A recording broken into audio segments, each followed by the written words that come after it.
Hello and welcome to this video. We were continuing the second chapter of your history, that is Socialism in Europe and the Russian Revolution. In this video, we are going to discuss about the coming of industries to the society and its impact on the society or the social changes related to the coming of industries in the society. It was the time when the industries were began to came into the society. It was a time of profound social and economical changes.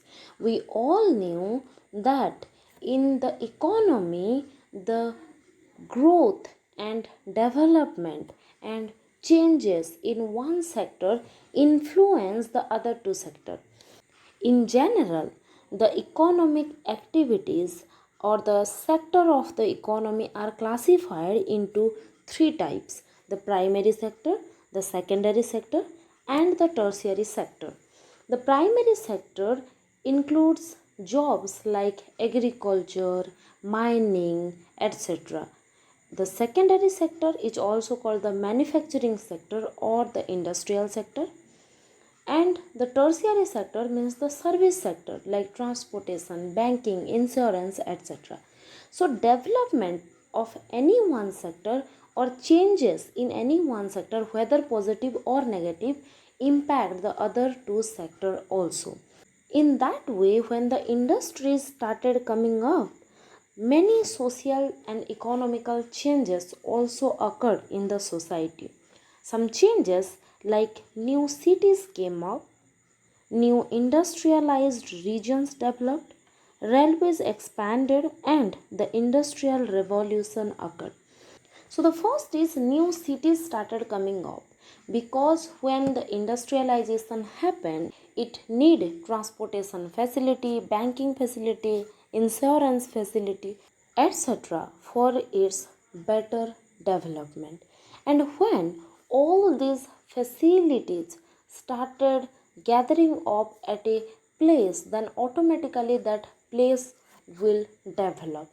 And when the different kind of public facilities developed in an area, that area gradually moves toward urbanization, which in other word also called cityfication. So because of the industrial development or because of the industrial setups, the area started transforming into cities. Second, new industrialized regions developed. Industrialized regions means some regions have all those facilities which will benefit the setting up of industry. Like some areas have good transport facility, low production cost, low labor cost, facilities like that. And towards such areas, the industrialists get attracted to set up their industries because where every facility available together, it reduce the production cost of the industrialists and maximize their profit. So such areas started growing up because when one industry set up, the other facilities started setting off nearby it, and once the setup is ready, all other industry try to locate in the same nearby location because all the facilities are available there priorly. That's what called the industrial region or industrialized region, means a region concentrated with much industries. The railways also get expanded at that time because of availability of iron ore and all, and because of the availability of railway, again the industrial revolution got its boost. When the industrialization happened, when industries started coming up to the society, it brought men, women, and children to the factory. During that time, almost everywhere people were going through economical crisis, and when industries get set up, people got the hope of getting job, and in the hope of getting a job and some salary, people flowed to the cities, to the urban areas where industries set up. And people were so desperate for work that it did not respect their age or sex. Men, women, children, everyone flooded to the urban areas or the cities areas in the hope of getting job. Because of so many people flooded to the urban area or the industrialized area, and there are more number of labor than required, and as there are more number of labor than required, so the working hours were often longer and the wage rates are often poor, because there are so many person who wanted a job, but the job opportunity was not so much, so the people had to work in low wage rate, because if they deny the work at that rate, then someone else will take up the job, because there are so many people who wanted the job. So because of the huge availability of labor, their wage rate declines and they had to work for longer hour at a poor wage rate. Unemployment was common, particularly during times of low demand of industrial good. And because at that time the industries were very new, people were, in a dilemma to accept it or to not accept it. So there were some seasons or some time when the industrial goods were not so much in demand.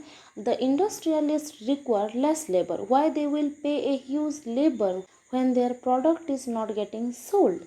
So during those phases, the demand of labor was very less, and because of that, unemployment was a very common problem during that time.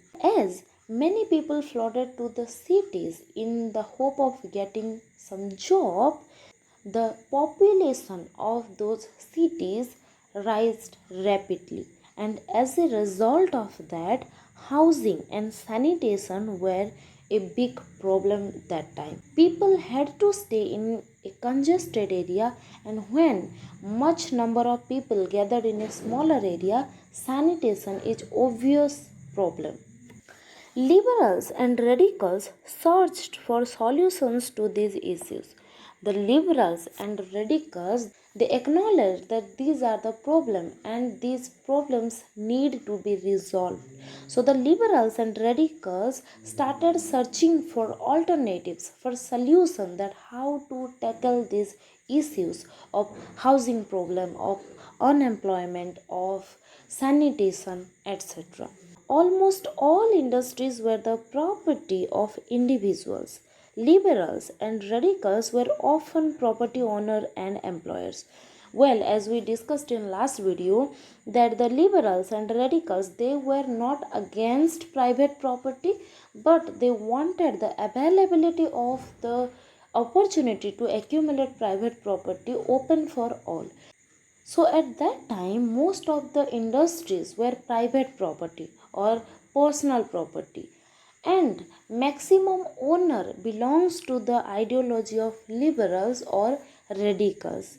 Well, because the liberals and radicals accumulated their wealth by their ability and not by the privilege of their birth, they believe that accumulating wealth through your own talent, your trade strategy, etc., must be encouraged. It's not a bad thing to accumulate private property, but the private property must be accumulated by your hard work and not by the privilege of your birth.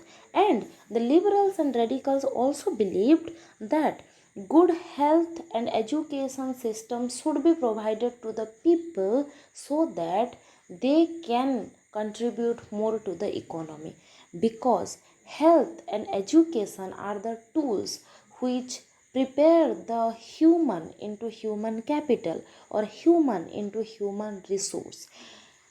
For example, suppose a person is there who is sick and not literate, what he will contribute to the economy?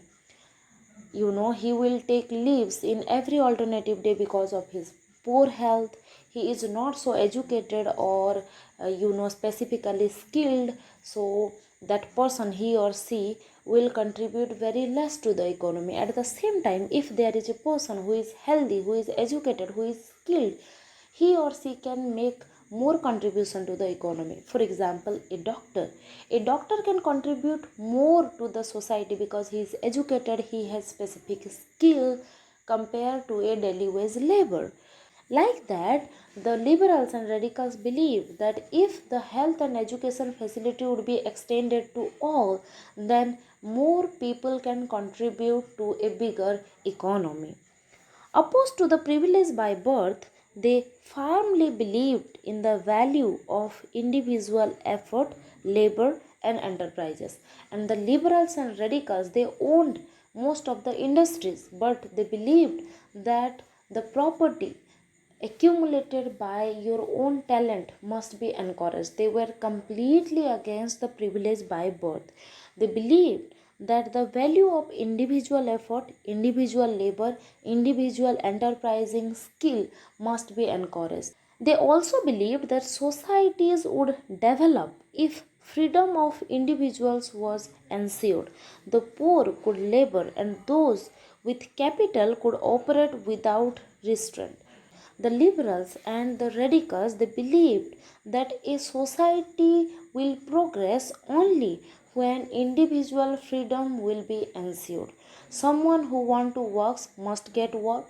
Someone who want to invest his capital must be encouraged. So they believe that in order to make a society progressive, the individual freedom is most essential. If the privileged class will not allow the others to make investment, to make use of their skill, technology, hard work, then how a society will progress? If the privileged group remain determined to enjoy all those facilities by themselves, then how other will get the opportunity? And when only a selective section will contribute to the economy, the society will never progress. When each and every individual contribute to the economy of any country, that country will definitely progress. That's the belief of liberals and radicals. Many working men and women who wanted changes railed toward the liberal and radical groups and parties in the early 19th century. And getting influenced by the ideology of liberal and radicals, many people, whether men or women, who wanted some changes in the society, they get attracted toward the liberal or radical thought or liberal or radical parties. Some nationalists, liberals, and radicals wanted revolution to put an end to the kind of governments established in Europe in 1815. It was very obvious that during that time most part of the Europe were facing the monarchical government. So the radicals, liberals, and the nationalists, they wanted revolution to put an end to the monarchical form of government and to bring up the elected form of government. Now we already know about the ideology of liberals and radicals. Now the question is, who were nationalists, or what is the ideology of nationalist? Nationalist means who wanted to create a nation. A nation is a state where people share some common emotion, whether it's related to the culture or related to the religion or related to the language or related to the heritage. So people need to share some common emotion. Otherwise, a nation is not possible. Like, for example, in India, there are several states. Every state has their own language, own culture, own festival, own food habits. But at the end of it, we all are one. That is, whether you are from Maharashtra or from Goa or from Tamil Nadu or from Jammu and Kashmir, when something is about India, about the national anthem, about the father of the nation, about the national animal, we share the common emotion. Whether you are Marathi or Gujarati, when the thing is about your national anthem, it is same for all. Whether you are Maharashtrian or Bengali, when it's about the nation, it is one. It's India for the West Bengal people also, and for the Maharashtrian also. So that's the meaning of nation, where people share something common, and that is required in order to bring unity among the people. So the nationalists, liberal and radicals, they wanted revolution to put an end to the monarchical form of government. In France, Italy, Germany, and Russia, they became revolutionaries and worked to overthrow existing monarchs. Like we discussed, the many European countries like France, Italy, Germany, Russia, they all worked very hard and they became revolutionaries. Revolutionaries means someone who take a step to change the existing traditional way. So the revolutionaries, they worked very hard to overthrow the monarchical government. Nationalists talked of revolutions that would create nation where all citizens would have equal right, and the nationalists, they wanted to create a nation where everyone must have equal rights irrespective of their economical status, their culture, their religion, etc. Like in India, we can better understand the concept of nation in India. In India, people belongs to various religion, various culture, various language, food habits, dressing culture, etc. But at the end, everyone has the equal right. The fundamental rights or the basic rights are equal for everyone irrespective of their differences. Like that, the nationalists in European continent were also wanted to create a nation where every individual must have equal rights. That's all about this video. Thank you.